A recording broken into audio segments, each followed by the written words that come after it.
tu smo pred instalacijom našom, dakle, simulatorom safari vozila koji smo postavili u suradnji sa Osječkim zoološkim vrtom. Inicijalna ideja je došla od Osječkog zoološkog vrta, gospodina Denisa Vedlena, pravitelja, koji sličnu stvar vidio u Wroclawu, u Poljskoj, gdje nam je predložio da napravimo nešto za naš grad, da napravimo naš zoološki vrt za djecu. I to smo učinili.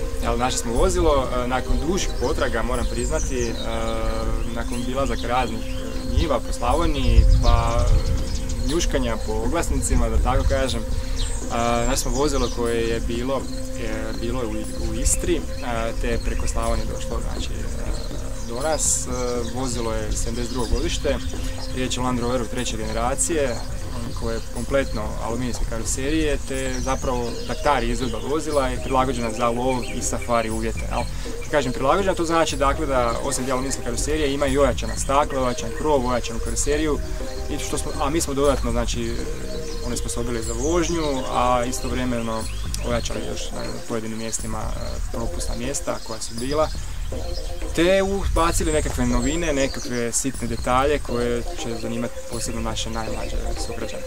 Poput recimo glazbe, poput nekih prekidača koji čine određene stvari u vozilu i tako. Ostanu neke stvari i za posjetitelje samih otkriju.